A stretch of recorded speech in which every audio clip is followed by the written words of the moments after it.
a sua graça, a sua paixão, o seu amor, que nos motiva a seguir, atuar, servir, apoiar. Mexe no nosso interior para viver, amar, alegrar e compartilhar. Esse sangue derramado na cruz do Calvário que nos limpa, nos salva, nos lava. Jesus é o nosso Rei.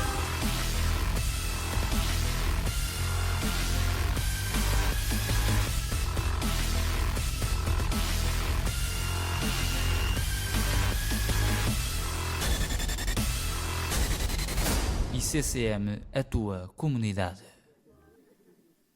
Já temos uma selfie? Ok, já temos uma selfie. Muito obrigado. Agradecemos. E vamos seguir a falar da morta selfie. E nada melhor do que começar com uma selfie. Para depois apagá-la mais tarde. Reconhecemos que não somos nada fotogénicos, mas na realidade isto é o conflito que qualquer ser humano tem, e é a falta de satisfação. Amém? Já sei que vocês dirão, pastor ou Luís Miguel, como tu me queiras chamar, não há nenhum problema, não tenho conflitos com isso. Mas nós estamos completos em Cristo Jesus. Jesus Cristo veio desmantelar um sistema que encontrou, que não devia estar montado, mas quando veio à Terra, veio encontrar que era um sistema religioso. E nós, sem nos darmos conta, montamos um sistema religioso, montamos um teatro, por assim dizer, passa a expressão, religioso, com várias desculpas ecléticas, para alcançar alguns objetivos, mas na realidade é simplesmente para aplacar a insatisfação da alma humana e a necessidade de afirmação, de aceitação. Por isso existe este conflito do qual vimos a falar, que é projetado na selfie, na selfishness, na necessidade de afirmar o ego humano. Porque há uma contínua búsqueda por saciar a insatisfação humana. Amém? E é isso que temos estado. Grande parte disto acontece porque as pessoas não têm uma identidade própria, porque as pessoas cedem à pressão dos vários eus, dos vários selfies, cedem à pressão do sistema religioso, da organização onde estão incorporados, da sociedade, dos trends da moda, dos trends deste mundo por onde estamos incorporados. E eu queria continuar a compartilhar acerca disto e esperar que Deus possa tocar no teu coração. E aqui há muitas pessoas, alguns de vocês são líderes, outros provavelmente um dia vão ser líderes. Há pessoas que têm família formada, há outras pessoas que querem formar família. E todas as formações, por vezes, têm degenerações, que foi o caso de Isaac e Jacó. Na Bíblia foi o caso de Caim e de Abel. A Bíblia mostra-nos um conflito contínuo dentro das famílias. E as famílias é algo que Deus quer santificar, porque Ele veio formar a sua família santa, a sua igreja. A sua igreja é uma família, a família dos santos, a congregação dos santos. E, nomeadamente, dentro das famílias há uma grande fome. Mas a fome é por negligência dos pais. E há muitos filhos fomeados. Diz à pessoa que está ao lado, diz, eu ouço o teu estômago a dar voltas. Filhos esfomeados. E é o título desta predicação. E vamos à pregação. Vamos orar ao Senhor e pedir encarecidamente ao Senhor que nos fale. E que possamos sair deste lugar não da mesma maneira como entramos. Pai, no nome de Jesus Cristo, queremos simplesmente rogar-te, meu Deus, que ao estarmos aqui congregados no teu nome, Senhor, que tu tomes, Senhor, a oportunidade com o poder do teu Espírito, Senhor, de alcançar o mais íntimo, Senhor, da nossa alma, do nosso ser, que venhas, Senhor, a retirar todas as degenerações, todas as deformações, Senhor, e que venhas realmente a completar-nos em Ti, Senhor, e que possa ser mais de qualquer palavra que possa sair da nossa boca, qualquer intenção, mas venha a ser uma realidade, Senhor, verídica, Senhor, eficaz, possamos brindar-te os frutos, Senhor, dignos e apassíveis de ti do Espírito, Senhor, de sermos realmente filhos do Deus Altíssimo, Pai. Abençoa a tua palavra, Senhor, abençoa aquelas pessoas que nos veem através da internet, meu Deus, aquelas pessoas que nos ouvem através da rádio, Senhor. E siga tu a fazer a tua obra, Senhor, e obrigado, Senhor, por permitir, Senhor, que sejamos teus colaboradores, Senhor, Pai. No nome de Jesus Cristo, amém. Vamos ler a palavra de Deus em Gênesis 25, do verso 24 em adiante. Se puderem dar o kick-off aqui ao relógio, agradecia. Gênesis 25, 24. Cumpriam-se, foram os dias dela dar à luz. Ela... Quem seria ela? Recordam-se de quem é que estávamos a falar? Rebeca, a esposa de Isaac. E estavam gêmeos no seu ventre e saiu o primeiro ruivo e todo com um vestido de cabeludo, por isso chamaram-lhe o nome de Esaú. Esaú. E depois saiu o seu irmão agarrado da sua mão ao calcanhar de Esaú. Por isso foi chamado de Jacó, o suplantador, o enganador. E era Isaac da idade de 70 anos quando o gerou. E cresceram, sublinha, eu quero que sublinhes aqui algumas coisas. Ou se tiveres notas, cresceram os meninos. Cresceram os meninos, diz comigo, cresceram os meninos. E os meninos crescem. E alguns já não são meninos, mas têm aparência de meninos. E Esaú foi varão perito na caça, caçador, varão de campo, mas Jacó era varão simples, habitando em tendas. Diz comigo, e amava Isaac a Esaú. Porque a caça era de seu gosto, mas Rebeca amava a Jacó. E Jacó cozeram um guisado, e veio Esaú do campo, e estava ele cansado. E disse Esaú a Jacó, deixa-me, peço-te, comer desse guisado vermelho, porque estou cansado. Por isso se chamou o seu nome Edom. Esaú também se chamou Edom. E Edom também é um local geográfico bíblico, mas não vamos entrar em uma classe teológica, senão vamos continuar. Então disse Jacó, vende-me hoje a tua progenitura. E disse Esaú, eis que estou pronto de morrer, e para que me servirá logo a primogenitura? Então disse Jacó, jura-me hoje. E jurou-lhe, e vendeu a sua primogenitura a Jacó. E Jacó deu pão a Esaú e o guisado das lentilhas, e este comeu e bebeu, e levantou-se, e foi-se. E assim desprezou Esaú a sua progenitura. Amém? Assim desprezou Esaú a sua primogenitura. Aqui, aparentemente, quem é que tinha fome? Quem é que tinha fome aqui? Os dois? Quem é que teria mais fome? Esaú? Jacó já nasceu com fome. Há vários tipos de fome. Há uns que vivem para o ventre. Todo o ser humano tem essa tendência do ventre. Há outros que vivem com outro tipo de tendência de fome. Jacó nasceu com a ânsia, com a fome de querer superar seu irmão.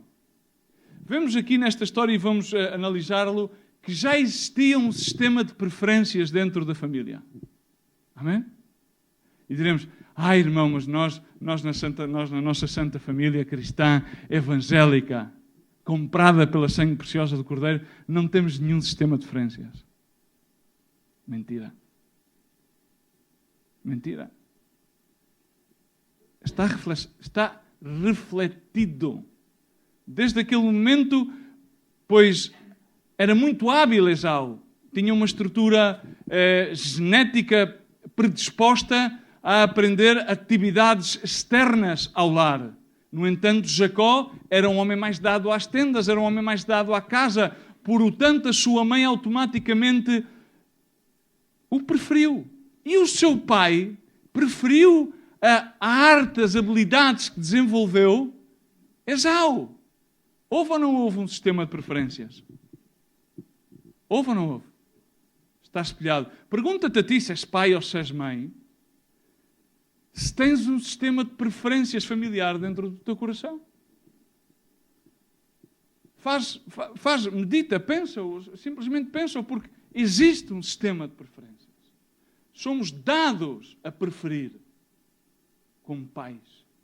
Mas ambos os filhos, dentro de um lar cristão, tinham fome. E quero dizer que dentro de um ministério, dentro de um lar cristão, há muita fome. Há pessoas que querem superar, têm necessidade de afirmação, têm necessidade de se honrar, buscam o reconhecimento, buscam os títulos. Jesus Cristo disse em relação aos fariseus, que tinham montado um sistema, olhou para eles e disse, bem profetizou de vós Isaías. Me honrais com os vossos lábios, mas no entanto o vosso coração está longe de mim. Aparentemente vestem vestes solenes, cantam hinos sublimes, mas na realidade o coração está longe. Fazem as coisas simplesmente para se afirmarem e para provarem aos demais. É um sistema de afirmação, é um tipo de fome, é uma fome da alma. E estas gangrenas existem na alma do homem, e estas gangrenas existem dentro da casa do pai. E o pai continua a ter esta dualidade de tipologia de filhos. Continua a existir a um Jacó e a um Esaú. Um Esaú muito hábil em fazer coisas, muito hábil em justificar-se com as suas caçadas. E um Jacó, pois mais dado a ficar em casa, perto da sua mãe, pois que aprendeu a cozinhar, provavelmente até aprendeu a cozer. E continua a existir um Isaac e uma Rebeca, que continuam entre os dois, ao fim e ao cabo, a ter preferências. E continua a haver estas diferenças. E estas diferenças nós dizemos, irmão, estas diferenças provavelmente existem, não, mas nós neste ministério vivemos uma vida mais austera do que outros ministérios. Nós, não, continuamos a ter isto dentro do nosso lado. E penso eu, hoje por hoje, cada vez mais exacerbado.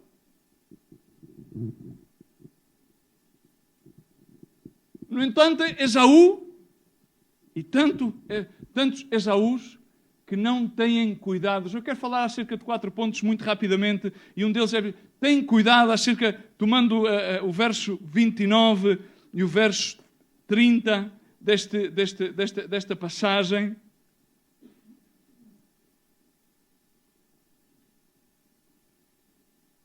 No qual diz, e Jacó cozeram um guisado, e veio Esaú do campo, e ele estava cansado.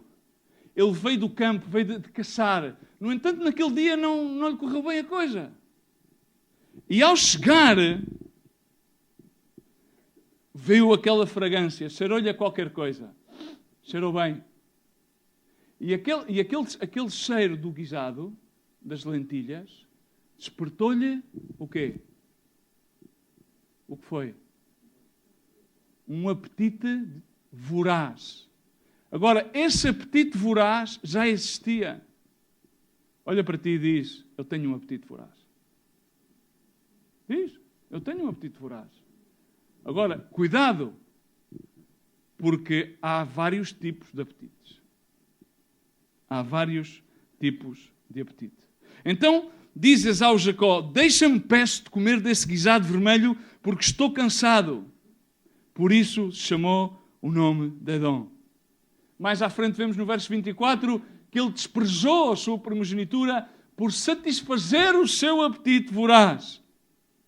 Vejamos uma coisa. O que era a primogenitura naquele então? O que é que lhe dava direito? A quê? Algum docto da Bíblia? O que é que lhe dava direito à primogenitura a Esaú? A ter em dobro, materialmente, tudo aquilo que teria Jacó. E o que é que lhe daria mais ainda? Um primogênito, ao receber a bênção do seu pai, faria com que todos os demais membros da família estariam sob a sua autoridade. Se nós voltamos ao jardim de Éden, exatamente Adão, o que é que ele perdeu para Satanás? Dizer, não, irmão, perdeu a inocência. O que é que ele perdeu para Satanás? O que é que Deus lhe deu primeiro a Adão? Disse, bom Adão, criei estes seres viventes, agora tu vai e dominas sobre eles, ensenhoreia-te, toma a autoridade. Irmãos, o grande problema nas famílias cristãs, o grande problema no matrimónio cristão, é que aquela cabeça que devia tomar o lugar da autoridade perdeu-a. Aquele homem que devia estar à frente do seu lar, a ser exemplo a nível espiritual, a ser exemplo a dirigir a sua família, a ser exemplo a ter a visão clara do reino de Deus, não o tem. E então vem a Eva, então vem a Rebeca e diz, mais à frente falaremos do engano. Bom, preparamos aqui o cozido, vestes de Esau e vais receber a bênção. E aqui não engano, exatamente como vimos no outro fim de semana acerca da selfie. E a selfie vai se propagar. Mas é um problema de autoridade. É um problema de autoridade contra o reino das trevas. É um problema de autoridade para levantar discípulos. É um problema de autoridade para saciar a fome dos filhos. É um problema de autoridade para que os filhos saibam estar onde têm de estar, respeitar a quem têm de respeitar. E não é por lhes ensinar 50.000 lições bíblicas. É porque têm uma referência dentro do seu lar. É porque não veem que há divergências. É porque o pai Isaac está de onde está e Rebeca está de onde tem que estar. Faz-me entender, irmãos? Esta é a grande crise que afeta. Isso é aquilo que faz com que muitas das vezes o reino de Deus e a sua justiça não avança à velocidade que teria que avançar, destruindo o reino das trevas. Isso é por isso que muitas das vezes vais orar por alguém e provavelmente o diabo dirás, eu a Paulo conheço e a Jesus também, e tu quem és? Onde é que está a tua autoridade? Onde é que está a tua autoridade para começares a fazer o discipulado dentro do teu lar?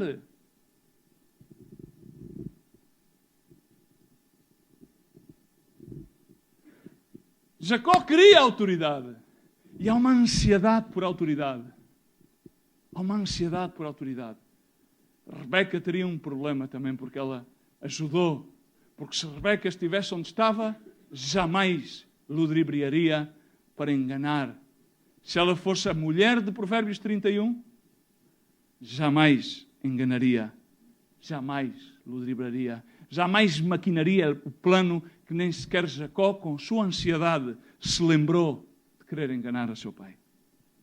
Tomou simplesmente a aproveitar-se da debilidade e da ansiedade de seu irmão. Mas olha, cuidado, porque vão-se apresentar muitas tigelas diante de ti. Não sei que tipo de tigelas, mas diariamente vão-se apresentar tigelas.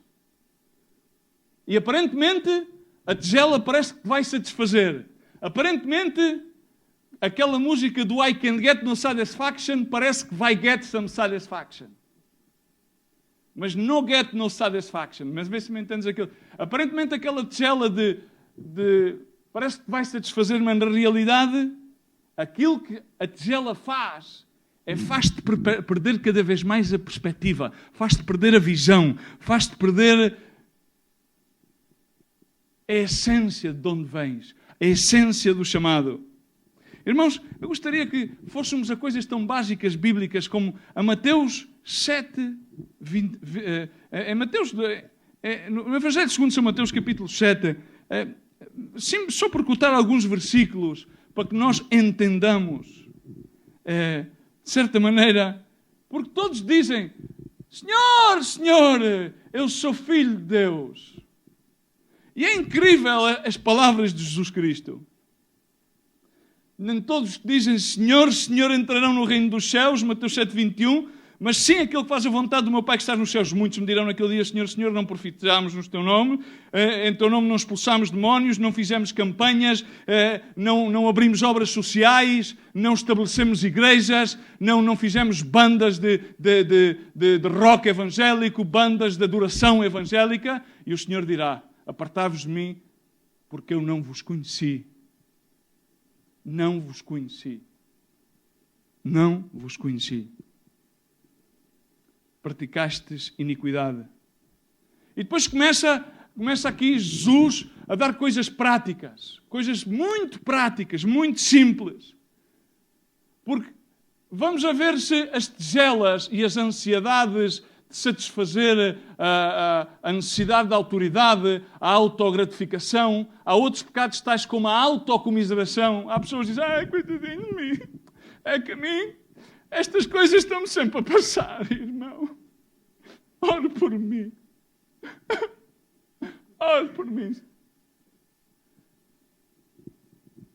Não é simplesmente o não contemplar o custo, o não contemplar o de profundizar o suficiente para pôr os alicerces sobre a rocha. E é que muitas famílias, e é que muitos ministérios e muitas pessoas estão a edificar uma casa sobre areias movediças, sobre objetivos que são palpáveis, que são até lícitos, são louváveis,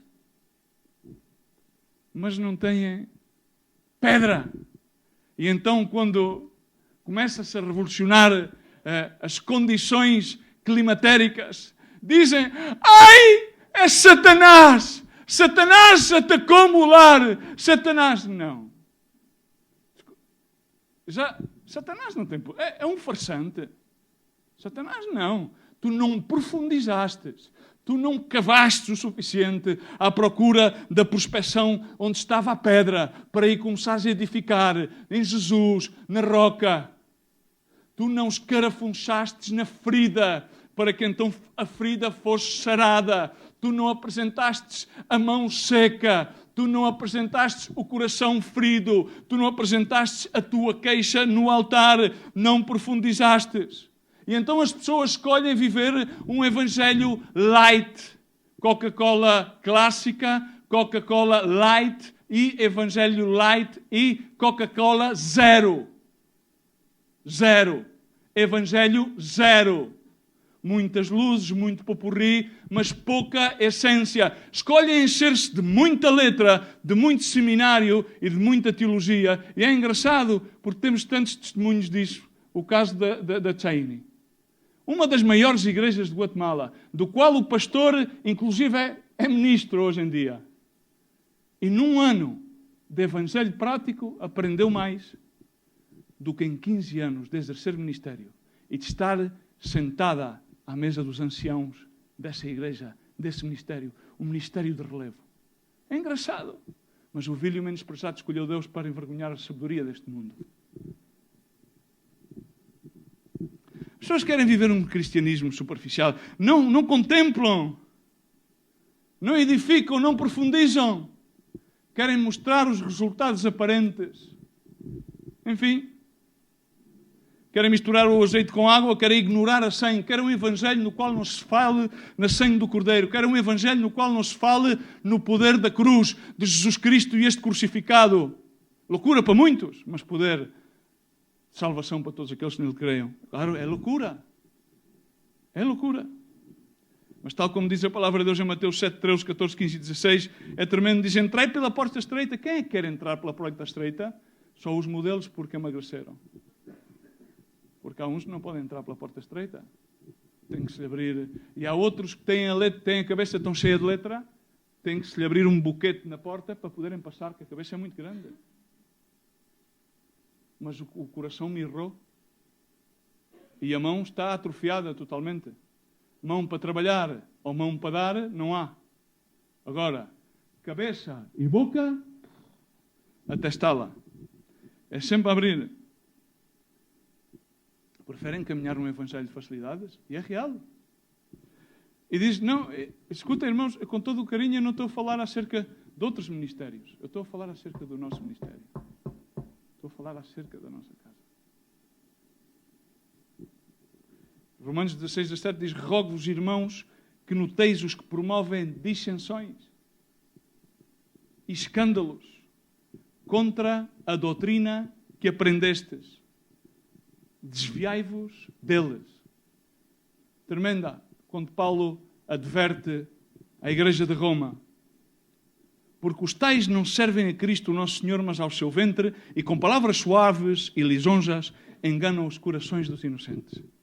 É muito fácil enganar os corações dos inocentes. É muito fácil enganá-lo.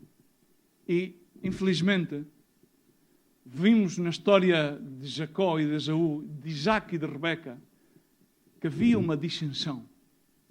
Havia um desvio da doutrina. E essas coisas podem passar. Seguimos adiante e no verso 27 desta mesma história, de Gênesis 25, continuamos a ver aqui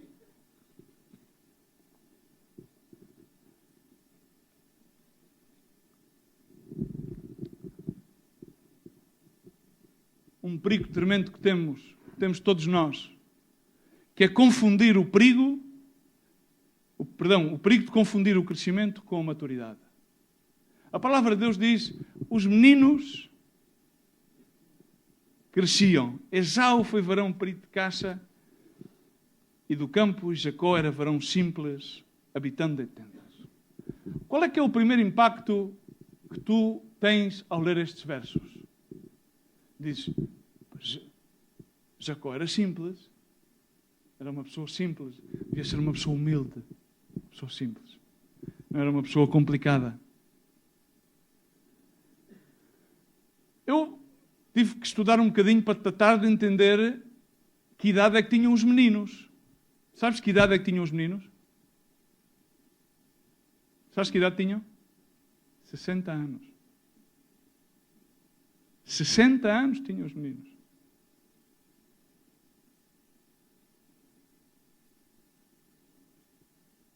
Quando andaram à briga. Agora imagina tu e pergunta-te a ti qual é que é o crescimento que existe. Estás a crescer? Porque hoje em dia nós confundimos muito o crescimento com a maturidade. Reparem bem as dissensões que havia entre estes dois irmãos. Vejam bem. O ponto de que Jacó estava à espera e aproveitou para tomar vantagem sobre o irmão. Mas esse irmão, isto não acontece entre nós. Peço desculpa. Acontece.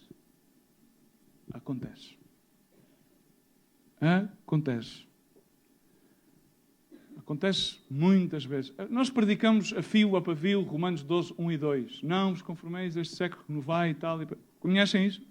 Na Bíblia a mensagem lê-se de outra maneira, simplesmente vou ler a última parte do que diz a Bíblia a mensagem, parafraseando o verso 2. Diz, não se ajustem mais à cultura do mundo, a ponto de não poderem pensar mais. Em vez disso, concentrem a vossa atenção em Deus e então vocês serão mudados de dentro para fora.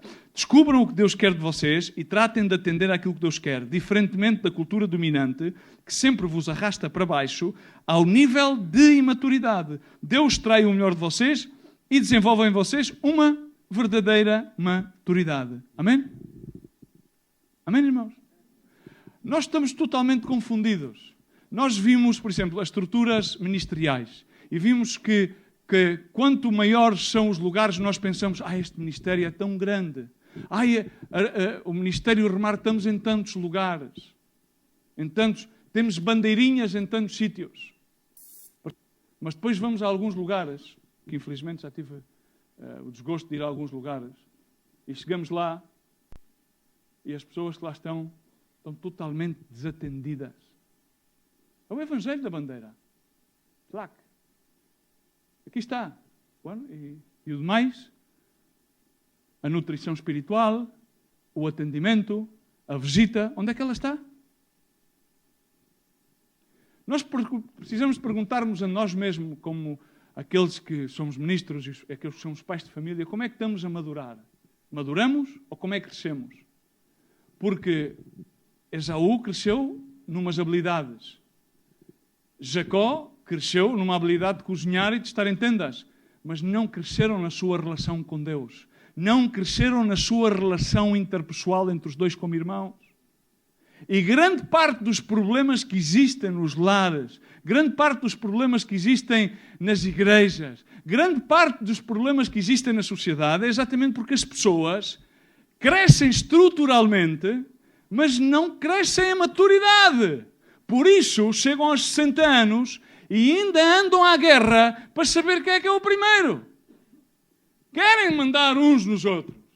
É um problema de autoridade. Como a mãe dos filhos de Zebedeu, que queria pedir-lhe a Jesus, por favor, vê lá quem é que se vai sentar à tua direita e à tua esquerda. E em cima os outros 10 discípulos ficaram irritados e zangados. E disseram, ok, mas como é que é? E Jesus viu aquilo e disse que viram que os outros ficaram chateados porque tinham o mesmo problema. Eles queriam era saber quem é que ia ficar no número 1, o top 10. Porque provavelmente, a ver quem é que vai ficar em número 1, quem é que vai mandar, quem é o pastor-chefe, quem é o que tem a capacidade de assinar a carta de favor e a carta de graça. Esse é que é o importante.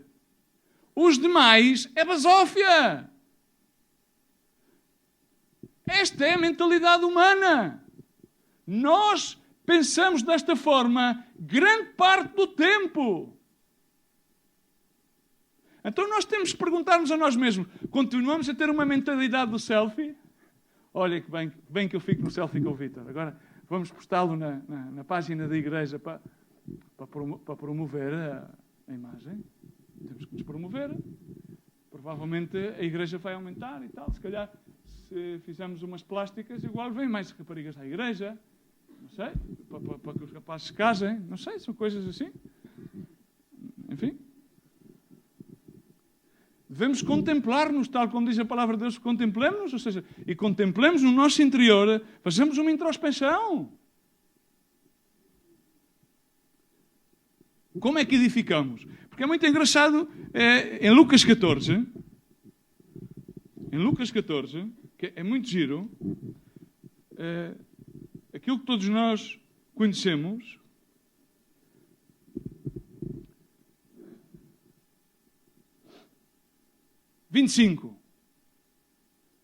andava uma multidão grandíssima atrás de Jesus. Andava uma multidão grandíssima que dizia, ai, o vosso ministério é tremendo. Ai, que bonitos que vocês fazem uma obra.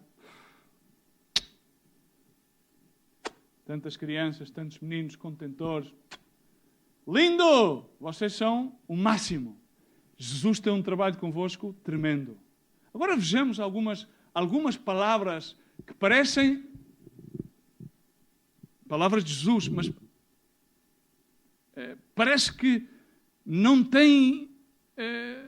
encontra lugar no coração de muitos pais e filhos. Porque aquele que é pai é filho do Deus Altíssimo e aquele que é filho do pai natural, que Deus deu-lhe a graça para ser pai, por sua vez chefe de família, pastor de lar, e automaticamente também é filho do Pai das luzes. Então Jesus via que uma grande multidão o seguia e ele diz assim, se alguém vier a mim e não aborrecer a pai, a mãe, mulher, filhos, irmãos e ainda também a própria vida, não pode ser meu discípulo.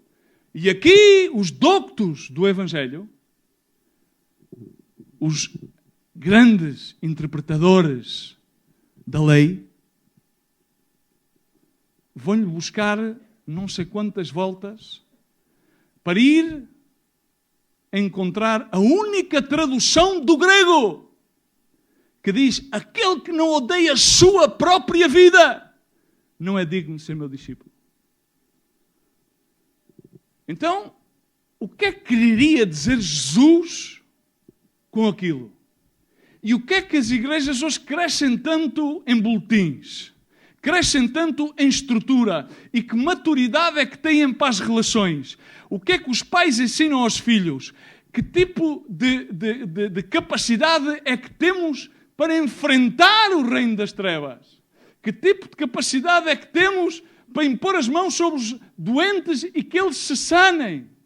Ou isso são fábulas da igreja primitiva? Ou continuamos a contemplar o mundo de atrás, ou simplesmente esperamos que passe algum anjo oportunamente e não cumprimos a comissão que Deus encarregou aos seus filhos? Amém?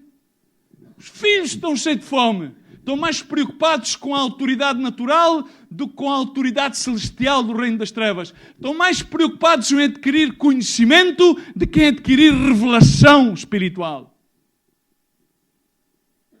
Estão mais preocupados em marcar o seu ponto ministerial do que em levantar discípulos na sua própria casa, para terem a autoridade espiritual de dizerem: eu e a minha casa serviremos a Jeová. Vós mesmos vereis aquilo que decidais.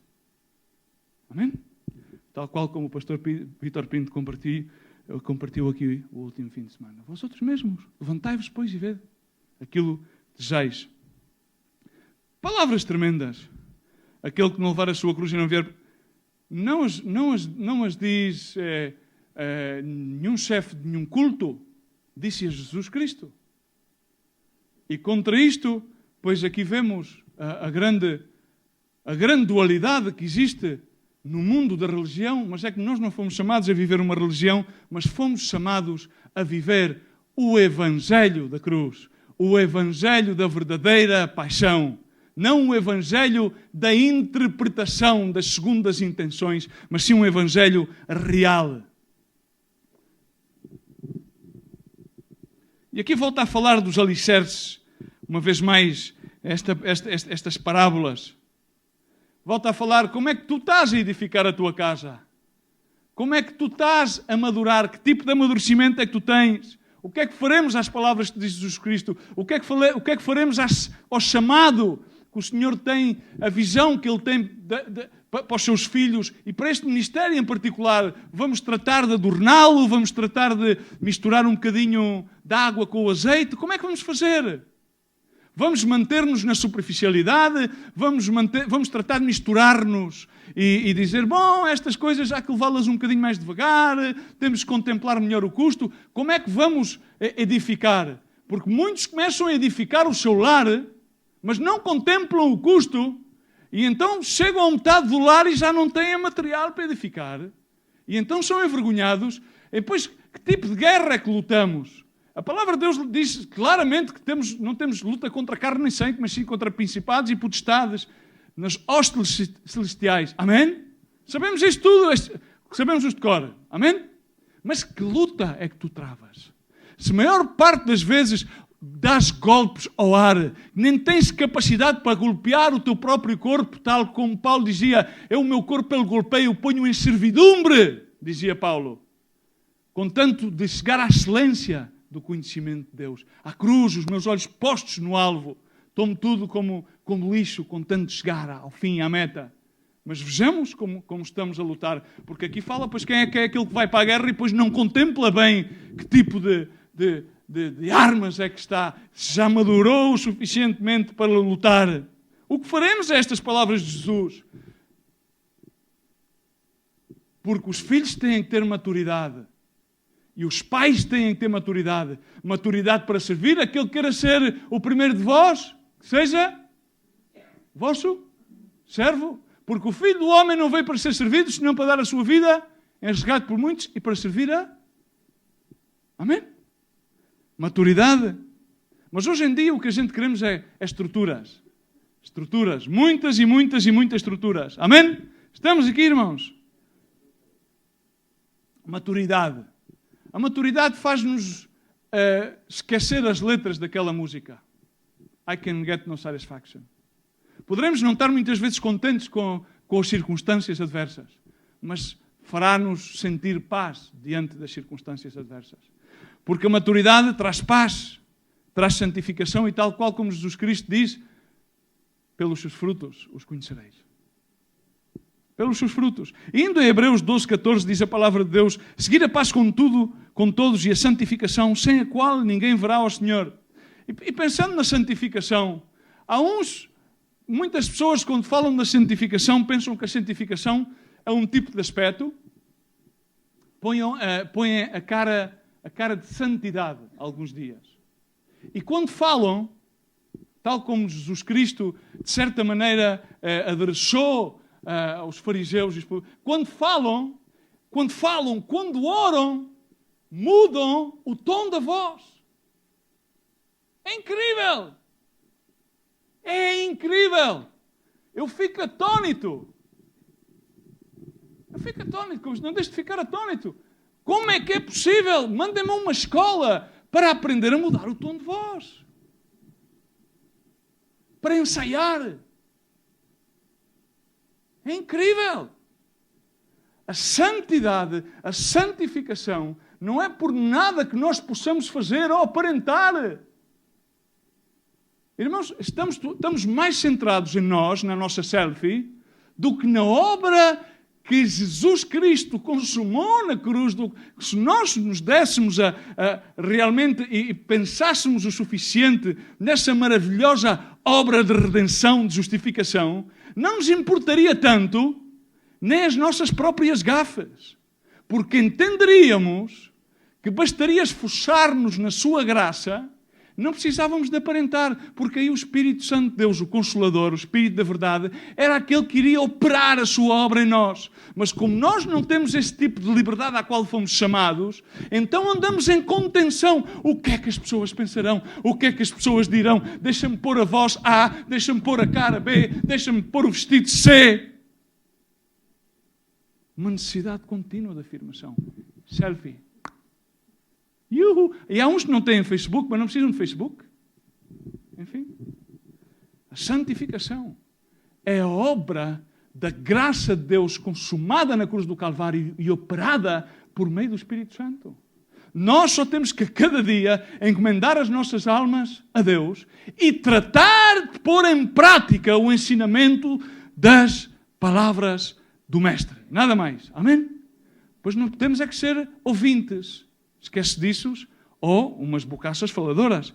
Tendo cuidado de que ninguém se prive da graça de Deus e que nenhuma raiz de amargura brotando vos perturbe e por ela muitos contaminem e ninguém seja devasso ou profano como Esau, que por uma simples refeição, por um simples objetivo, por uma simples ansiedade, por uma simples necessidade de afirmar-se ou de provar-se ou provar aos demais, vendeu a sua progenitura.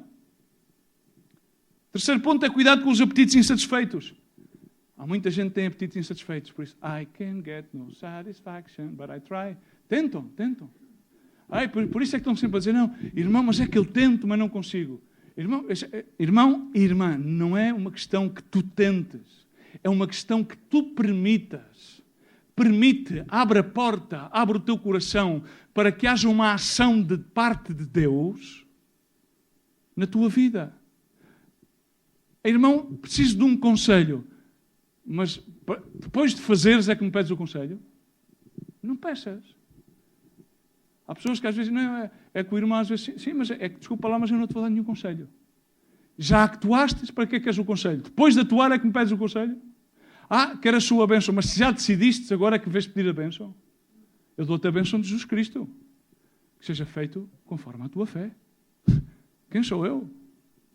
Ele é quem dá a bênção. Cuidado com os apetites insatisfeitos. Porque eles tornam-se emoções exageradas. Sempre tiram-nos as coisas totalmente de perspectiva. Quando estamos insatisfeitos com aquilo que seja, tiram-nos totalmente de foco. É incrível. Tu vê bem o drama que se monta Esau, depois de ter vindo de caça. Estava cansado, e diz no verso 30.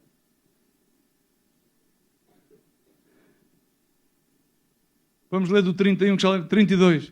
Eis que estou a ponto de morrer, para que me servirá logo a primogenitura? Para quê? Ou seja, aquele apetite voraz que lá estava lá, era latente. Porque nós temos apetites tão vorazes que muitas vezes não os conhecemos.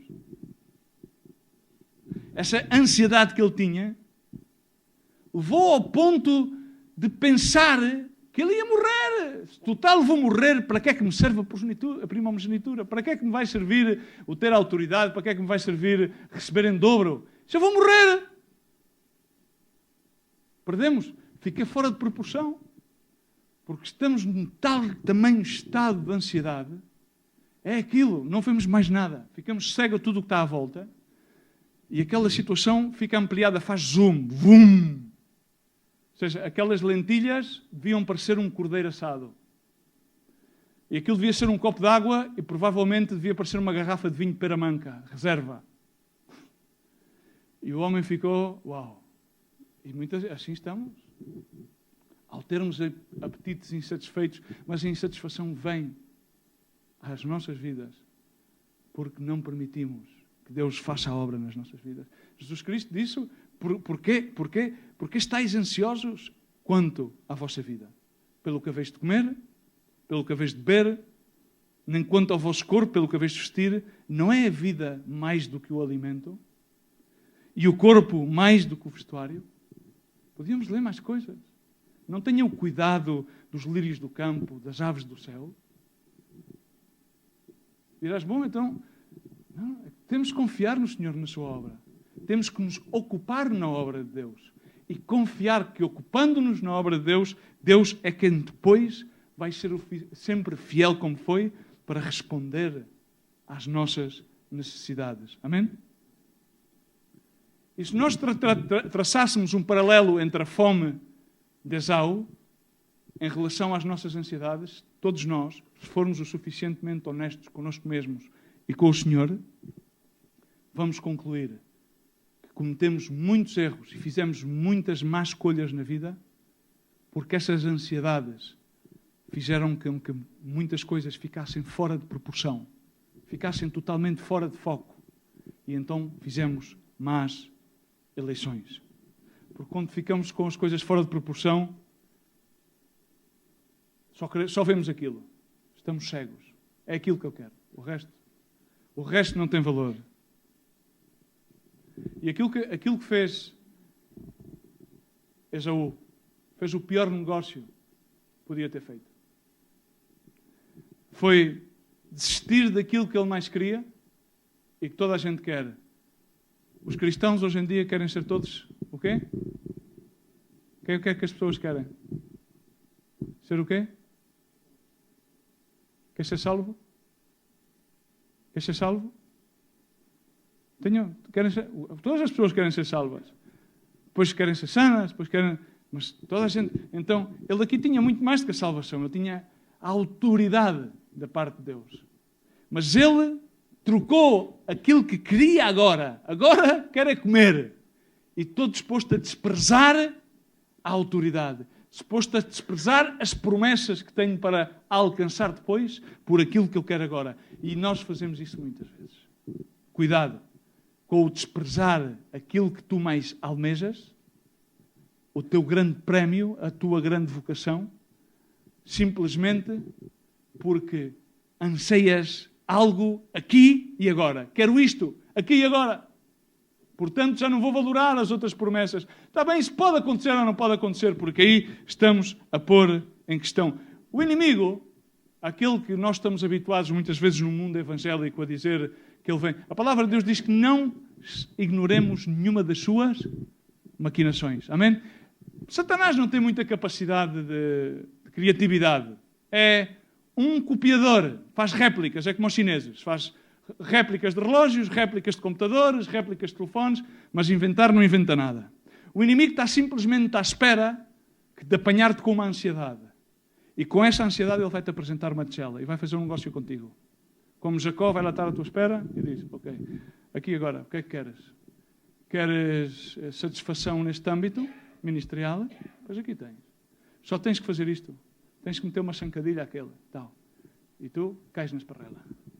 Queres satisfazer a tua ansiedade em termos sexuais? Aqui tens.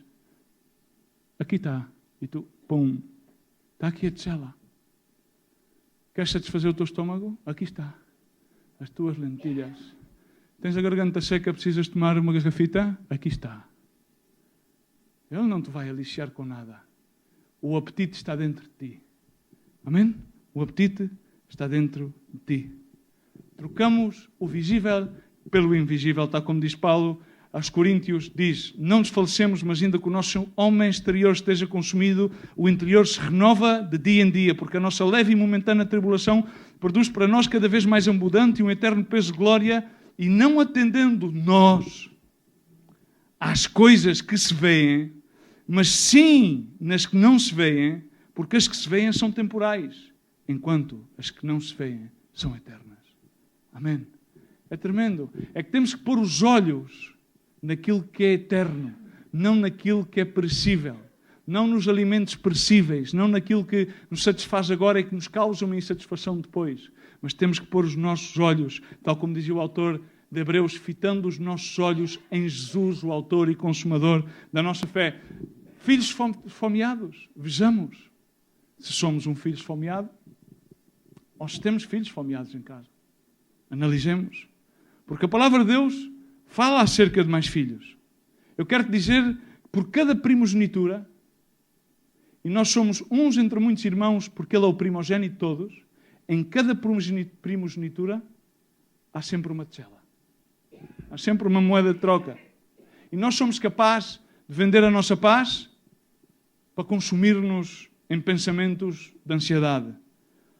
Nós somos capazes de vender a nossa alegria simplesmente por satisfazer qualquer impetuosidade e depois começamos a reclamar.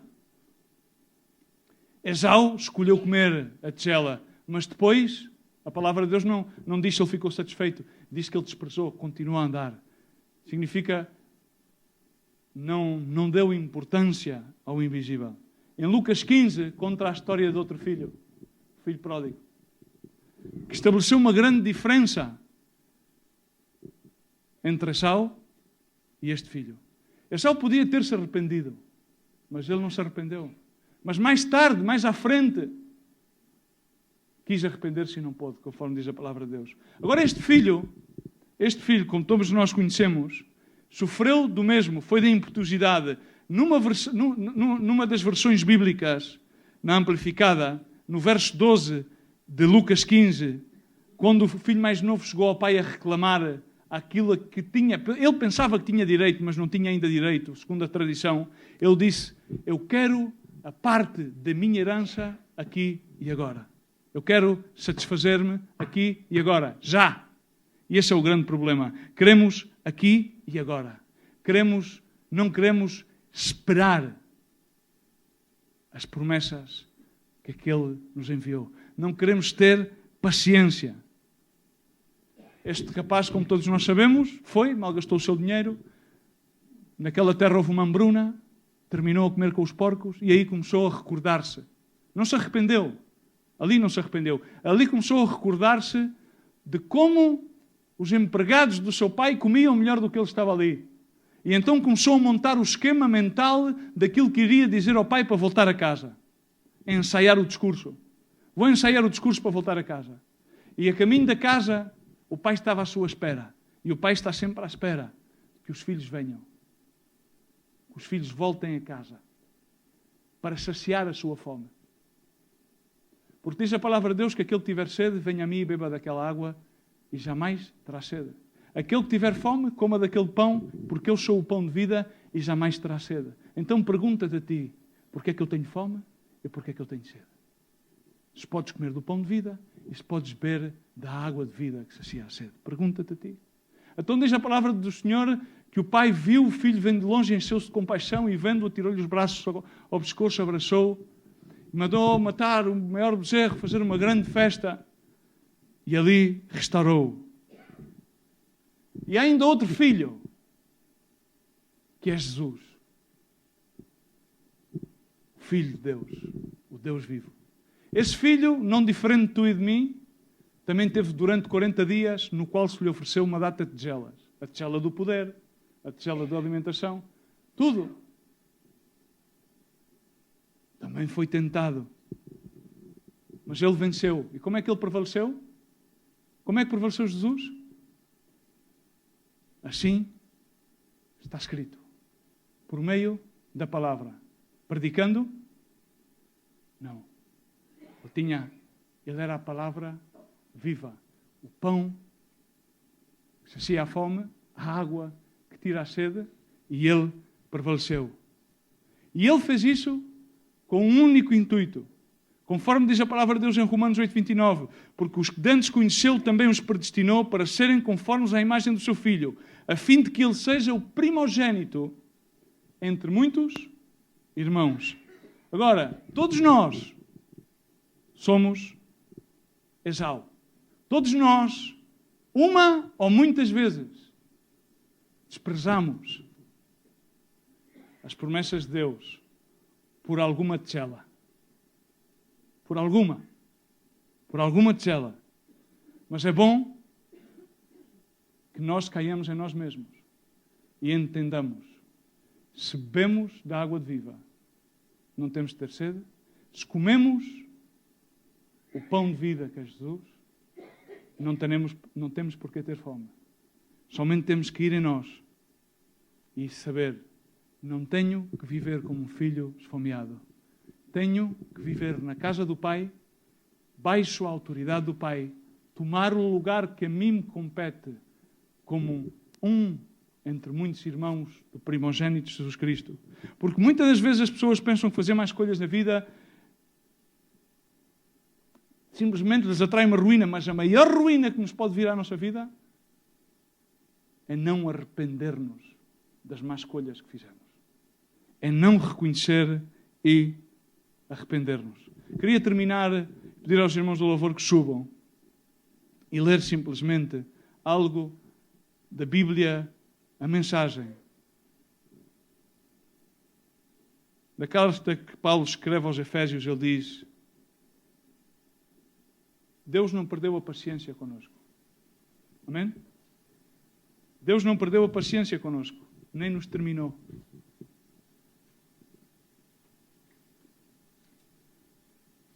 Em vez disso, com a sua imensa misericórdia e com o seu amor extravagante, Ele abraçou-nos e tirou-nos da nossa vida presa ao pecado e fez-nos viver em Cristo Jesus. Amém? Nós somos herdeiros. Nós somos participantes. Põe-te em pé por um momento. Somos participantes. Possuímos tudo aquilo que Jesus Cristo possuiu. Fecha os teus olhos só um momentinho. E pergunta-te a ti mesmo: o que é que te faz perder a perspectiva? O que é que te faz perder a autoridade? O que é que faz com que muitas vezes desprezes as promessas de Deus? O que é que faz com que não te des conta como estás a aprofundar os alicerces da palavra na tua vida? Estás realmente sobre a rocha ou estás meramente com as tuas ansiedades e com os teus apetites vorazes a tratar de alcançar algum tipo de objetivo que não é aquilo que Deus predestinou para a tua vida? Pergunta-te se estás a confundir o crescimento com a maturidade. Pergunta-te que tipo de problemas relacionais é que tens com as outras pessoas. Para de culpar os demais. Para de culpar quem está à tua volta. Para de culpar a Deus. Cai em ti. Porque é suficiente a graça. A da graça de Deus põe um ponto final a tudo. Basta com que tu tomes a decisão, não de teres um remorso e derramares uma lágrima contristada, mas sim de produzires os frutos dignos de arrependimento e que voltes à casa do Pai, que voltes a recuperar aquilo que o Pai, com os seus braços abertos, cheio de compaixão, está disposto a dar-te, a abraçar-te e a devolver-te tudo. Porquanto havia um filho que estava perdido e se encontrou. Havia um filho que tinha tomado más escolhas, se arrependeu e voltou à casa do Pai. E este restaurou-o. Havia um filho que estava confundido e queria ter supremacia sobre os demais. Havia um filho que pensava que já era crescido, mas na verdade não tinha nenhum tipo de maturidade. Mas o Pai, ante o seu arrependimento, o restaurou e disse-lhe: esta é a rocha firme onde tu tens que fundamentar a tua vida. Por tal como está escrito na palavra de Deus, há um caminho o qual Ele inaugurou, e esse é um caminho onde ninguém, não haverá leão, não haverá nenhum tipo de armadilha, porque nesse caminho, por muito torpe que a pessoa seja, não se vai perder, e esse caminho é caminho de santidade e foi inaugurado por Jesus Cristo. E tu és um irmão, Ele é o primogênito, e tu tens a tua primogenitura em Jesus Cristo. Simplesmente recebe a tua promessa. Aí onde estás, fecha os teus olhos. E eu peço-te, aí onde estás, se tu hoje queres fazer uma aliança com Deus, onde estás, eu não vou pedir para que tu saias aqui à frente. Mas se queres reconhecer más escolhas na tua vida e queres lhe pedir a Deus que restar alguma área da tua vida, levanta o teu braço ao céu, o teu braço direito ao céu, e põe a tua mão esquerda sobre o teu coração. E vamos adorar a Deus e orar para que o Espírito Santo de Deus, Ele faça a sua obra, mas que tu profundamente possas estar diante do Pai e dizer: estou cansado, estou cansado da minha infantilidade, Senhor, da minha imaturidade. Estou cansado, meu Deus, dos meus apetites que não posso controlar. Eu reconheço que tenho à minha disposição o Teu Espírito, o Espírito de amor, de poder, de domínio próprio. Eu peço-te nesta manhã, Senhor Jesus, que Tu sejas propício à minha vida, Senhor. Clamo ao Teu sangue precioso na cruz do Calvário, Senhor. Senhor, para que Tu me devolvas tudo aquilo, meu Deus, que eu perdi. Devolve-me a alegria, devolve o gozo, Senhor, da salvação, Senhor. Restaura-me, Senhor. Eu quero entrar nos Teus átrios, Senhor, com voz de cântico, com voz de júbilo, com voz de louvor, Senhor, por tudo aquilo, meu Deus, que Tu fizeste e estás a fazer em mim, Senhor. E perdoa-me, meu Deus, pelas vezes que eu menosprezei, Senhor, tudo aquilo que Tu tens feito e estás a fazer, Senhor. Perdoa-me, Senhor, não tomes em conta os tempos da minha ignorância, Senhor. Restaura, Senhor, o gozo da salvação na minha vida, meu Deus. Restaura, meu Deus, tudo aquilo que eu expus para que o inimigo viesse, Senhor, a sarandear a minha vida, Senhor, viesse a roubar e a destruir, Senhor. Viesse a entrar no meu lar, Senhor. Senhor, considere, Senhor, que somente em Ti há satisfação. Somente em Ti, na Tua casa, há abundância de pão, Senhor. Quero comer do Teu pão, sentar-me à Tua mesa, Senhor. Quero beber da Tua água que tira a sede, Pai. Por isso, Senhor, eu hoje Te louvo nesta manhã, Senhor, pela obra que Tu consumaste na cruz do Calvário, Senhor. Eu volto, Senhor, à casa do Pai, Senhor. Recebo, Senhor, essa restauração somente que há em Ti. Recebo porque Tu tens paciência comigo, Senhor. Eu reconheço o Teu amor, Senhor, e peço-Te perdão, Senhor. Nesta manhã, Senhor, recebo Tua honra e a glória, Senhor, pela Tua obra consumada no cruz do Calvário. Obrigado, Senhor. Faz a Tua obra na minha vida, Senhor. No nome de Jesus. Amém. Vamos orar a Deus agora. Vamos adorar a Deus. Vamos louvar-lhe. Se quiseres, dar-lhe um aplauso. Se quiseres orar, ora. Mas vamos adorar a Deus por aquilo que Ele fez nas nossas vidas. E vamos... diz à pessoa que está ao teu lado: o Senhor está-me a restaurar. Diz-lhe à pessoa que está ao teu lado: o Senhor está-me a restaurar. E eu fiz um compromisso esta manhã com o Senhor de considerar-me satisfeito nele. Não me quero queixar, não tenho por que ansiar, porque somente em Deus posso confiar. Amém? Vamos adorar a Deus por um momento, a louvar a Deus ao Senhor. Amém?